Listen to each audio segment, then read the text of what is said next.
સુરતમાં લોકસભા ચૂંટણીના ઉમેદવાર નિલેશ કુંભાણીના ઘરની બહાર કેટલાક લોકો વિરોધ કરવા પહોંચ્યા હતા। હાથમાં લોકશાહીનો હથિયાર અને જનતાનો ગદ્દાર લખેલા બેનર લઈને વિરોધ પ્રદર્શન કરાયું હતું।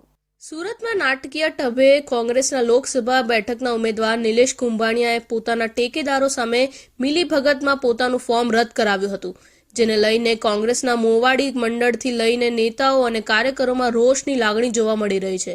ત્યારે રોષે ભરાયેલા કોંગ્રેસના કાર્યકરોએ નિલેશ કુંભાણીના ઘર સામે વિરોધ પ્રદર્શન કર્યું હતું।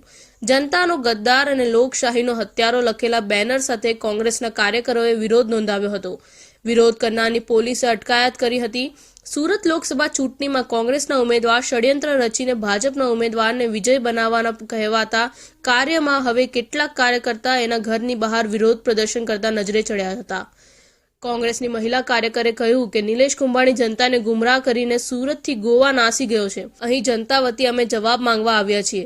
તેનો ફોન 2 દિવસથી બંધ આવે છે। સુરતની પ્રજા ત્રસ્ત છે અને એ ગોવા નાસી ગયો હોવાનું કહેવામાં આવી રહ્યું છે। તેના સંબંધીઓ સાથે તે મળીને કોંગ્રેસ જ નહીં લોકશાહીની પણ હત્યા કરી છે।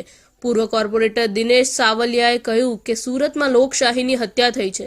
ભાજપનો ઉમેદવાર જીત્યો છે, પરંતુ કોંગ્રેસના નેતાએ જે મતદારો સાથે દ્રોહ કર્યો છે તેને લોકો માફ નહીં કરે। કોંગ્રેસે વિશ્વાસ રાખીને ટિકિટ આપીને તેને વિશ્વાસઘાત કર્યો છે, ત્યારે અમે જવાબ લેવા માટે ગદ્દારના ઘરે આવ્યા છીએ।